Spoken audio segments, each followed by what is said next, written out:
नमस्कार, मी विनोद तळेकर. 8 PM विशेष रिपोर्टमध्ये आपलं स्वागत आहे. बुलेटिनच्या सुरुवातीलाच बातमी आहे सुप्रीम कोर्टातून. देशामध्ये एक अभूतपूर्व अशी घटना घडली आहे. एका निवडणुकीचा निकाल लागला होता. खरं तर ही निवडणूक होती एका ग्रामपंचायतीची. मात्र या निकालावर समाधानी नसल्याचं सांगत पराभूत उमेदवारानं थेट सुप्रीम कोर्टापर्यंत लढाई लढली. अखेर सुप्रीम कोर्टानं सांगितलं, आमच्या समोरच ईव्हीएम उघडा आणि मतमोजणी करा. आणि पुढे जे झालं ते अतिशय धक्कादायक होतं, कारण ईव्हीएम मधली मतमोजणी झाल्यावर जिंकलेला उमेदवार हरला आणि हरलेला उमेदवार जिंकला. आणि या धक्कादायक आणि ऐतिहासिक निकालामुळे पुन्हा ईव्हीएम वरून गदारोळ सुरू झाला. आपण पाहूयात एक रिपोर्ट. ईव्हीएम मधला निकाल बदलला. सुप्रीम कोर्टात ईव्हीएम मधला निकाल पलटला. जिंकलेला हरला आणि हरलेला जिंकला.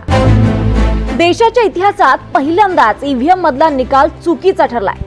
हरियाणामधल्या पानिपत बुवाना लाखो गावातला सरपंच बदललाय.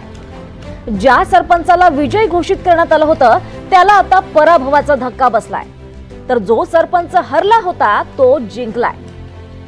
विशेष म्हणजे हे प्रकरण आहे तब्बल 2 वर्षांपूर्वीचं. हरियाणातल्या पानिपत मधल्या बुवाना लाखो या गावात 2 नोव्हेंबर 2022 ला सरपंच पदाची निवडणूक झाली. मोहित कुमार आणि कुलदीप या 2 उमेदवारांमध्ये लढत होती. या निवडणुकीत सुरुवातीला मोहित कुमारला विजयी घोषित करण्यात आलं. मात्र उमेदवारांच्या मतांची अदलाबदली झाल्याचं सांगत निवडणूक अधिकाऱ्यांनी हा निकाल बदलला आणि कुलदीपला 51 मतांनी विजयी घोषित केलं. मोहित कुमारनं या निर्णयाला कोर्टात आव्हान दिलं. पुढच्या 10 दिवसांमध्ये हायकोर्टानं सरपंच पदाच्या निवडणुकीच्या निकालाला स्थगिती दिली. मात्र फेर मतमोजणीची मागणी हायकोर्टानं फेटाळली. मोहितनं हार मानली नाही आणि सुप्रीम कोर्टात आव्हान दिलं. सर, इसमें बहुत ही संघर्ष के साथ पहुंचे सर. अब तो आशीर्वाद लिया गया सभी का, गांव वालों का. इनके साथ मिलजुल कर जो कार्य रुके हुए थे. हमारा गांव वैसे ही 10 साल पीछे ही चले गया. 2.5 साल हो लिए थे. झूठी राजनीति थी, गंदी राजनीति हो रही थी वहाँ पे. तो अब तो इनके साथ मिलकर इनका आशीर्वाद के साथ चलूँगा और गांव के विकास के लिए कार्यरत रहूँगा. सर, न्याय मिला, देर से मिला, लेकिन वहाँ जाकर मिला सर. बहुत खुश है सर, बहुत ही खुश. हरियाणामधल्या बुवाना लाखो गावातल्या सरपंच पदावरच्या सुनावणीसाठी सुप्रीम कोर्टात तब्बल 2 वर्षांनी तारीख आली. सुप्रीम कोर्टाच्या देखरेखीखाली फेर मतमोजणी व्हावी असे आदेश सुप्रीम कोर्टाने दिले. सुप्रीम कोर्टाच्या आदेशानुसार 7 जुलैला सुप्रीम कोर्टात 2 वर्षांपूर्वीची ईव्हीएम मशीन्स उघडण्यात आली. फक्त वाद असलेल्या बूथवरची नव्हे तर सरसकट सगळ्या बूथवरच्या मतमोजणीचे आदेश कोर्टाने दिले होते. त्यानुसार सगळ्या बूथवरच्या ईव्हीएम मधली मतं मोजण्यात आली आणि 2 वर्षांपूर्वीचा निकाल बदलला. कुलदीपला 1000 तर मोहितला 1051 मतं मिळाली. सुप्रीम कोर्टानं मोहितला विजयी घोषित केलं. सुप्रीम कोर्टाच्या निकालानंतर तब्बल 2 वर्षांनी बुवाना लाखो गावाचा सरपंच बदलला. मतदार याद्या घोळ, ईव्हीएम विरोधात विरोधक आरोप करत असतानाच सुप्रीम कोर्टामध्ये ईव्हीएम मधला निकाल बदललाय. त्यामुळे विरोधकांना आयता मुद्दा मिळालाय. मोहित कुमार प्रमाणे लढलो तर मोदी राहणार नाहीत असं संजय राऊतांनी म्हटलंय. हरियाणा मधल्या पानिपत मधलं एक गाव आहे बरं का, लाठी गौर म्हणून. 2022 साली तिथे एक निवडणूक झाली सरपंच पदाची. अत्यंत प्रेरणादायी गोष्ट आहे.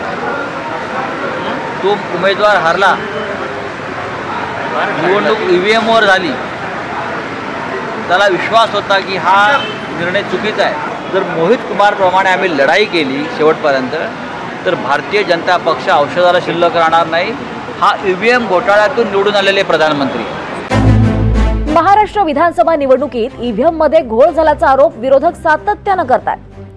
विधानसभा निवडणूक झाल्या राज ठाकरेंनीही ईव्हीएमवर जोरदार हल्लाबोल केला होता. दरवेळेला त्यांना मतदान होतं. पहिल्यांदा त्यांचे भाऊ उभे होते त्यावेळेला त्यांना मतदान झालं, ते उभे होते त्यावेळेला मतदान झालं, ज्यावेळेला ते खासदारकीला होते त्यावेळेला मतदान झालं. सगळीकडं त्या गावातनं किती मतदान झालं असेल राजू पाटलांना?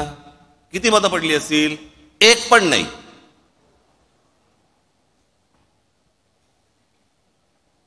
अख्ख्या गावातनं एक मत नाही पडत. जी 1400 मतं जी दरवेळेला राजू पाटलांना पडायची त्या गावामध्ये एक मत नाही पडत.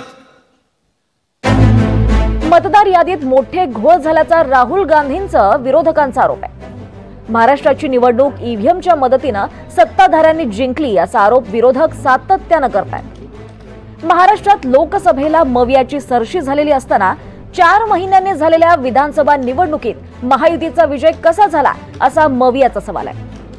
काही लोकांनी भेटून आपल्याला निवडणुकीत विजयी करून देतो अशी ऑफर दिल्याचा शरद पवार आणि संजय राऊतांचा दावा आहे।